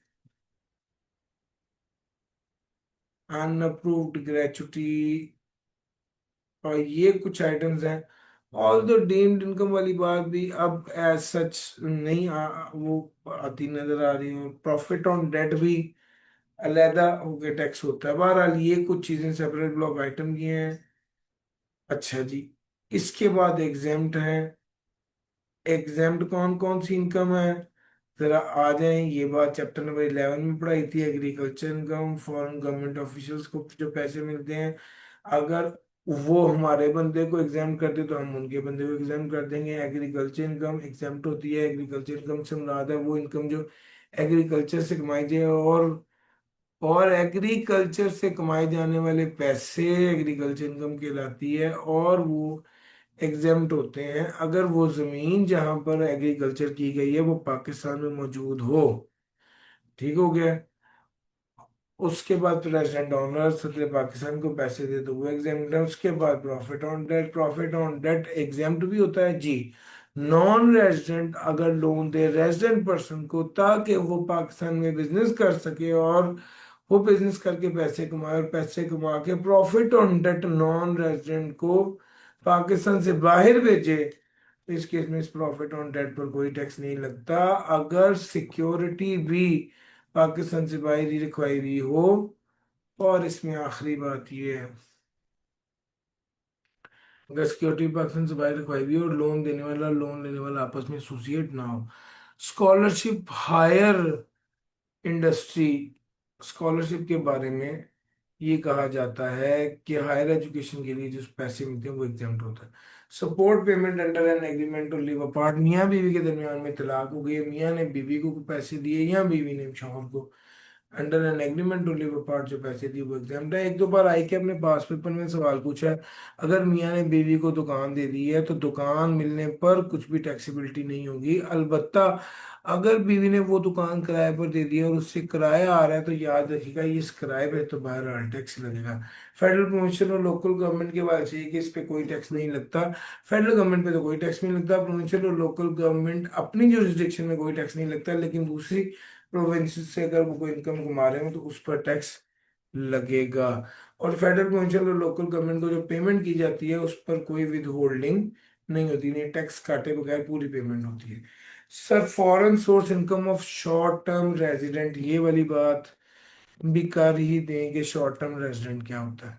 sir जी, शॉर्ट टर्म रेजिडेंट वो बंदा जो पाकिस्तान में किसके लिए है, नौकरी के लिए है, और से रहते हैं पाकिस्तान में 3 साल से कम हुए हैं, है रेजिडेंट, लेकिन उसे 3 साल से कम होते हैं, ऐसे बंदे को कहा जाता है short term resident. Short term resident की खास बात यह है कि इसकी पाकिस्तान सोर्स इनकम तो टैक्सेबल होती है, लेकिन फॉरेन सोर्स इनकम टैक्सेबल नहीं होती। हाँ, अगर ब्रॉट इनटू पाकिस्तान हो तो वो टैक्सेबल होती है, और अगर परमानेंट एस्टेब्लिशमेंट पाकिस्तान में बना के काम करे तो उस पर भी टैक्स लगता है। अगला आ गया रिटर्निंग एक्सपेट्रिएट, चलो जरा इसकी बात भी कर देते हैं। वो बंदा जो 4 साल लगातार नॉन रेजिडेंट रहा है, 4 इयर्स क्या रहा है, नॉन रेजिडेंट रहा है, और उसके बाद वो रेजिडेंट हुआ, तो जिस साल वो रेजिडेंट हुआ वो साल और उससे अगला साल, इन 2 सालों में उसकी फॉरेन सोर्स इनकम क्या हो जाएगी, ये एग्जाम हो जाएगी। ले सर, मैंने पाकिस्तान सोर्स इनकम की सारी बातें आपके साथ कर दी। This is Pakistan source. आगे चलते हैं सर। और अब बात करते हैं फॉरेन सोर्स इनकम की। सर जी, आपको एक बात बताऊं कि जनाब, फॉरेन सोर्स इनकम में भी इसी तरह ही सारे हेड्स होते हैं जिस तरह पाकिस्तान सोर्स इनकम में होते हैं।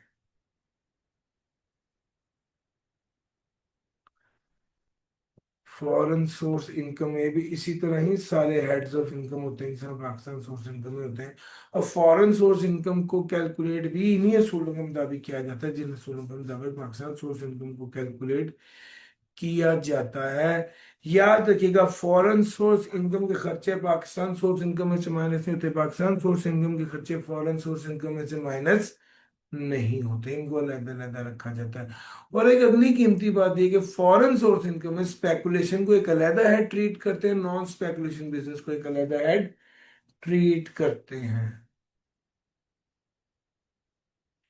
ये आ गया, टोटल इनकम आ गई आपकी, पाकिस्तान सोर्स इनकम और फॉरेन सोर्स इनकम। अच्छा, इस टोटल इनकम को कैलकुलेट करते हैं, क्योंकि अक्सर वो आपसे पूछता है कि भाई आप अपनी टोटल इनकम बताएं, तो आपने ये बतानी होती है।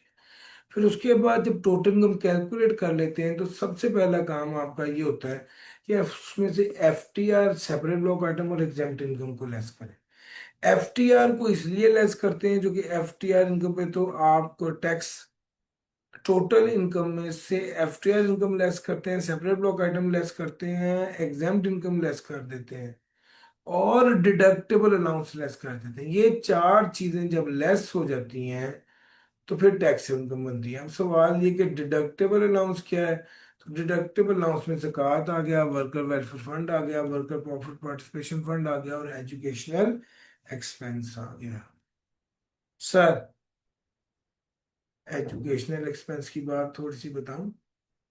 चलो, एजुकेशनल एक्सपेंस की बात ये है, अगर कोई इंडिविजुअल हो जिसकी इनकम 1.5 मिलियन से कम हो,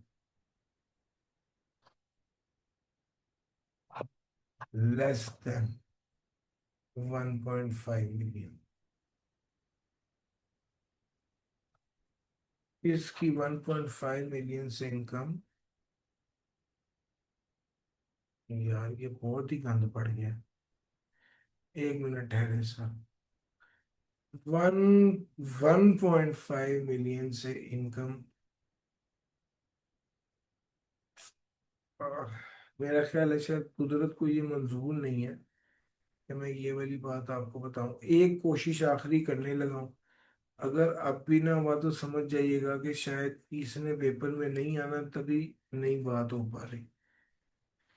1.5 मिलियन से इनकम क्या हो, कम हो, और अगर एक पर्सन है, इंडिविजुअल है, और इसकी इनकम 1.5 मिलियन से कम है, और वो अपने बच्चों को एजुकेशन दिला रहा है, तो उसको डिडक्टेबल अलाउंस मिलेगा। डिडक्टेबल अलाउंस क्या होता है? ये टोटल इनकम को कम कर देता है। कितना डिडक्टेबल अलाउंस मिलेगा? 25% of.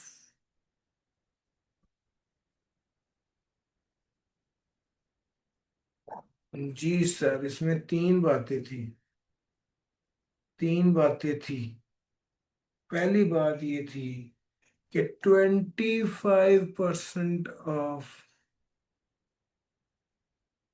Taxable income, 60,000 into number of children. तीसरा क्या है पॉइंट? तीसरा पॉइंट क्या है? आप में से कोई स्टूडेंट बताएगा? जल्दी से बता दे तीसरा पॉइंट क्या है? सिर्फ परसेंटेज लिख दें।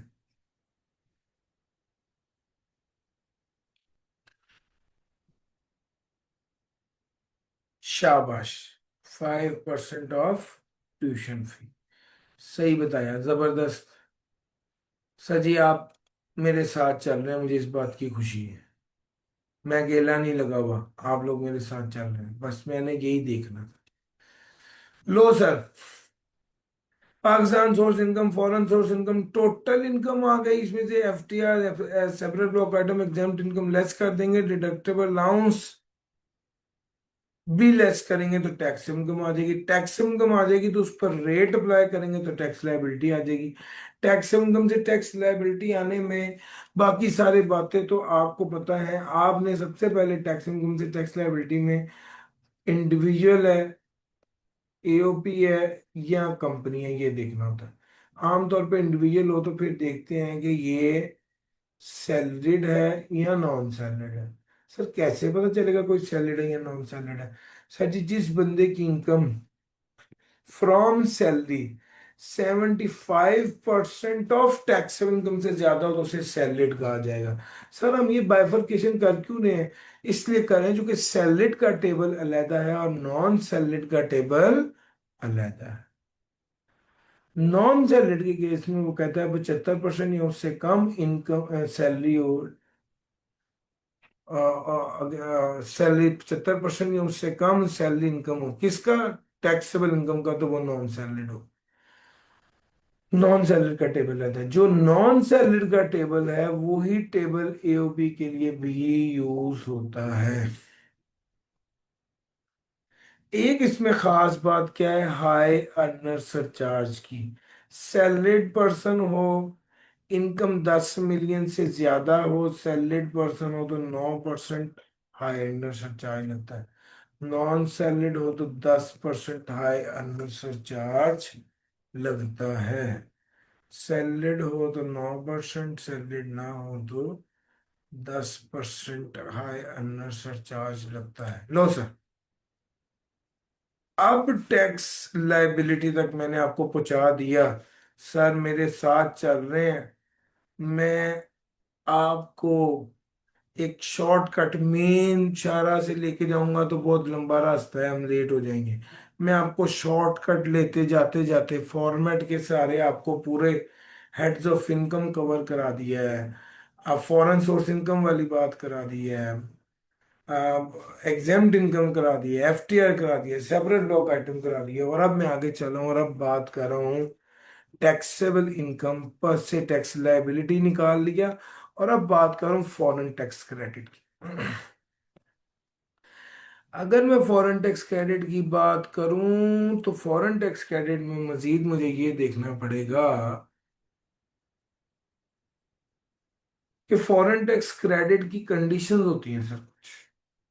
फॉरेन टैक्स क्रेडिट उस बंदे को मिलता है जिसकी फॉरेन इनकम होती है। वाह। दूसरे नंबर पे फॉरेन टैक्स क्रेडिट उस बंदे को मिलता है जिसने फॉरेन में टैक्स पे किया होता है। दूसरी बात। तीसरी बात, फॉरेन टैक्स क्रेडिट सिर्फ उसे मिलता है जिसकी वो foreign source income taxable income में शामिल होती है। क्योंकि कुछ केसेस ऐसे होते हैं कि फॉरेन सोर्स इनकम होती है, फॉरेन सोर्स लॉस भी होता है, तो वो इनकम उस लॉस के अगेंस्ट एडजस्ट हो जाती है और टैक्सेबल इनकम में शामिल ही नहीं होती। तो जब वो टैक्सेबल इनकम में शामिल ही नहीं होगी, उस पर टैक्स लगेगा ही नहीं, तो फिर उसका टैक्स क्रेडिट भी नहीं होगा। सर टैक्स स्टेप 4 ये है कि आप foreign foreign tax credit calculate कीजिए। उसका तरीका ये है कि जितना फॉरेन में आपने टैक्स पे किया, और दूसरा A over B into C. ना what is A tax liability, what is B taxable income, what is C foreign source का वो हिस्सा जो टैक्सेबल इनकम में शामिल है। A over B into C. A taxable income है, बी ए टैक्स लायबिलिटी है, बी टैक्सेबल इनकम है, सी फॉरेन सोर्स इनकम का वो हिस्सा जो टैक्सेबल इनकम में शामिल है। फॉरेन सोर्स इनकम का वो हिस्सा जो टैक्सेबल इनकम में शामिल है।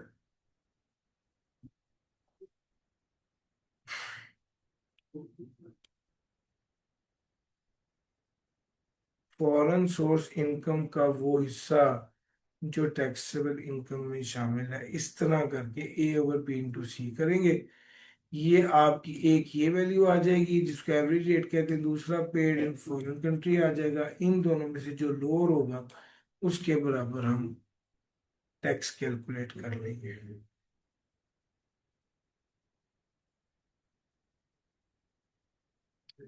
फॉरेन टैक्स कैरियर की बात हो गई, आगे चलते हैं डोनेशन। सर जी डोनेशन की बात क्या ही करें, आपको समझदार है। डोनेशन पर टैक्स क्रेडिट मिलेगा कितना, A over B into C. Now what is A tax liability, what is B taxable income, what is C foreign source income का वो हिस्सा जो टैक्सेबल इनकम में शामिल है। नहीं, ये वाली बात नहीं करनी, क्योंकि ये वाली बात तो तब की थी ना जब फॉरेन टैक्स क्रेडिट था। सर सी की बात तब करनी, यहां पर सी क्या है, डोनेशन कितनी दी और टैक्सेबल इनकम का 30% कितना है, इनमें से लोड लेंगे। और अगर आपको डोनेशन देने वाली एसोसिएट कंपनी है तो फिर 30 और 20 की बजाय रेट क्या हो जाता है, आधा हो जाता है। 15 और 10% की लिमिट आ जाती है। सर अगर डोनेशन आपने पैसों की सूरत में नहीं दी, प्रॉपर्टी की सूरत में दी है, तो उसकी फेयर मार्केट वैल्यू की बेस पर हम टैक्स क्रेडिट कैलकुलेट कर लेंगे।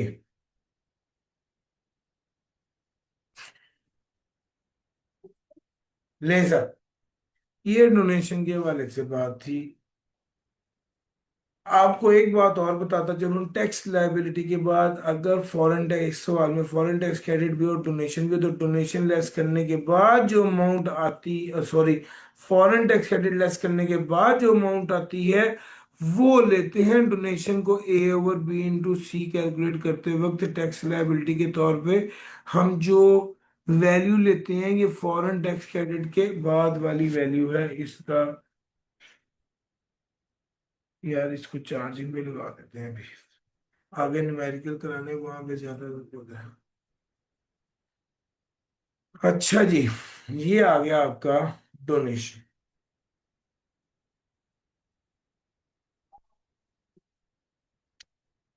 फिर उसके बाद हम आगे contribution to approved pension fund.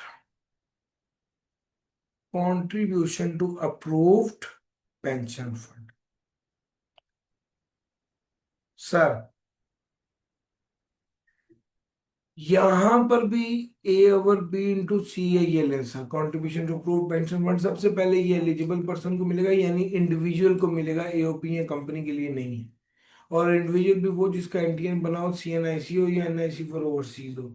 Sir इसको टैक्स क्रेडिट मिलेगा।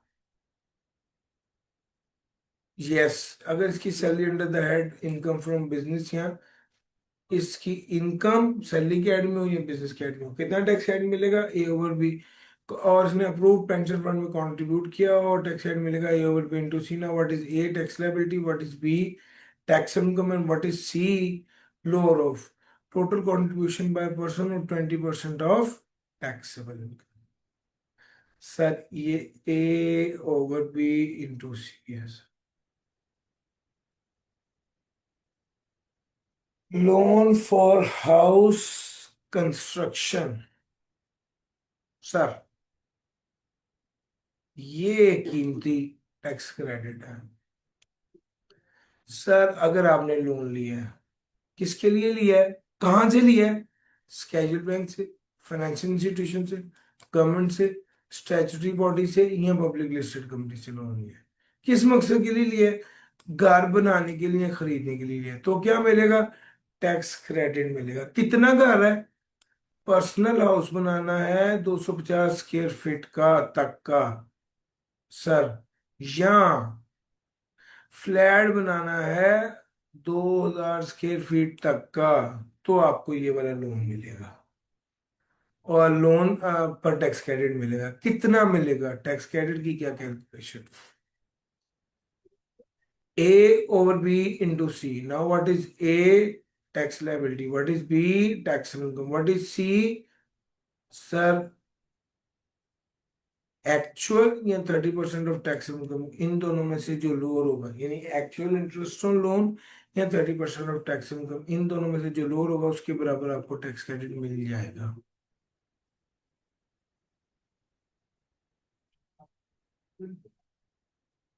लो सर, आप देख रहे हैं मैं फॉर्मेट बनाता बनाता सब कुछ आपको बताता जा रहा हूँ। पॉइंट ऑफ सेल मशीन पर भी टैक्स क्रेडिट मिलता है। कितना? 1.5 लाख पर मशीन, या एक्चुअल जितना पॉइंट ऑफ सेल मशीन लगाने पर लगा, विच एवर इज लोअर।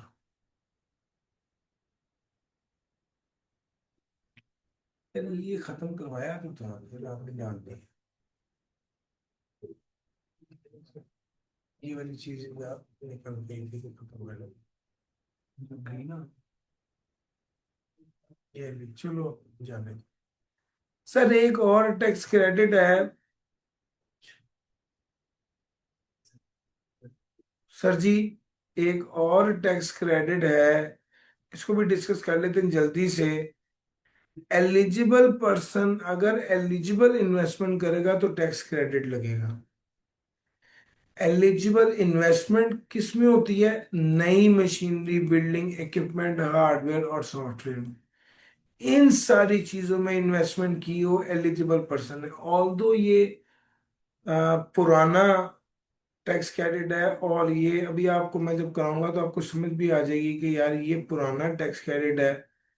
यानी ये टैक्स क्रेडिट मिलता है ग्रीन फील्ड इंडस्ट्रियल अंडरटेकिंग को, जो कि मैन्युफैक्चरिंग ऑफ गुड्स और शिप बिल्डिंग करते हैं, उनको मिलता है। अब ये पुराना मैं क्यों कह रहा हूँ, क्योंकि ये उन कंपनियों के लिए है जो 30 जून 2019 से 30 जून 2024 के दरमियान बनी। अब चूंकि हम तो इस जगह 2026 में खड़े हैं और हमारे पेपर में भी यही सवाल आना है, तो सर ये किस तरह से टेस्ट हो सकता है? ये ऐसे टेस्ट हो सकता है कि वो आपको सवाल में कहे कि जी ये 25 जून को कंपनी बनी थी, तो 25 जून 2024 में अगर ये कंपनी बनी थी तो फिर 2024 का साल, 25 का साल और 26 का साल, तो ये इस साल में भी उसको टैक्स क्रेडिट मिलेगा, क्योंकि 3 साल के लिए टैक्स क्रेडिट होता है। अच्छा, अगर मैं इंडस्ट्रियल अंडरटेकिंग की बात करूं तो इसमें 5 साल के लिए टैक्स क्रेडिट दिया था। तो ये जनाब 1 जुलाई 2023 से अगर पहले कंपनी बनी हो तो उस पर ये वाला टैक्स क्रेडिट मिलेगा। ग्रीनफील्ड इंडस्ट्रियल अंडरटेकिंग से मुराद क्या है सर? इससे मुराद है एक ऐसी अंडरटेकिंग जो लैंड भी ऐसे इस्तेमाल करे जो पहले इस्तेमाल ना हुई हो, और build without demolishing of existing structure, facility और plant, not form by splitting up of undertaking already in existence, technology that was not previously used in Pakistan. Sir building भी नहीं, लैंड भी नहीं, कंपनी भी नहीं, टेक्नोलॉजी भी नहीं, इंजीनियरिंग ने अप्रूव भी की हुई और कमिश्नर अप्रूव कर दे, तो ऐसे इदारे को ग्रीनफील्ड इंडस्ट्रियल अंडरटेकिंग कहते हैं। और ग्रीनफील्ड इंडस्ट्रियल अंडरटेकिंग अगर मैन्युफैक्चरिंग या शिप बिल्डिंग कर रहा हो तो फिर, और बनी कब है? 2019 से 2024 के दरमियान, तो उसको 3 साल का टैक्स क्रेडिट मिलेगा। जब वो कहते हैं ना 3 साल का टैक्स क्रेडिट मिलेगा, तो इसका मतलब होता है कि ये कैरेट फॉरवर्ड होगा कितने अरसे के लिए? 2 साल के लिए। इसी तरह ही एक ऐसा इंडस्ट्रियल अंडरटेकिंग जो कि रिन्यूएबल एनर्जी को जनरेट करने के लिए है, जैसे कि सोलर या विंड, तो उसके लिए 5 साल का टैक्स क्रेडिट है, यानी कैरेट फॉरवर्ड होगा 4 साल के लिए। अच्छा जनाब, अब टैक्स क्रेडिट कितना मिलेगा? जितनी इन्वेस्टमेंट की होगी उसका 25%, लेकिन इन्वेस्टमेंट कौन सी होनी चाहिए? एलिजिबल इन्वेस्टमेंट होनी चाहिए, एलिजिबल पर्सन की तरफ। ऑल्दो ये बहुत ज्यादा एग्जामिनेबल नहीं है, और अगर ये एग्जामिन हुआ भी तो ये अलहदा एक सवाल के तौर पे एग्जामिन होगा। मुझे नहीं लगता कि ये हमारे न्यूमेरिकल का अलहदा से हिस्सा होगा। बहरहाल लेकिन टॉपिक कवर कराना था तो हमने डाल दिया। अच्छा, अब जब ये सारी चीजें आपने, जब ये सारे टैक्स क्रेडिट डाल दिए ना, तो उसके बाद हम आगे आएंगे और बात करेंगे एफटीआर। अगर कोई टैक्स एफटीआर के मुताबिक जो टैक्स बनता है, सेपरेट ब्लॉक आइटम के मुताबिक जो टैक्स बनता है, उसको फिर यहाँ पर क्या कर देते हैं हम, ऐड कर देते हैं। और फिर उसके बाद एडवांस टैक्स या tax deducted by employer, advance tax या टैक्स डिडक्टेड बाय एम्प्लॉयर को क्या किया जाता है, लेस कर दिया जाता है। टैक्स डिडक्टेड बाय एफटीआर, अगर ऑलरेडी टैक्स कट के मिला है तो उसको दोबारा लेस कर देंगे। हाई अर्नर सरचार्ज 9% या 10% होगा। इसको सबसे लास्ट आइटम के तौर पे लेना है और फिर आपका टैक्स पेएबल आएगा। सर,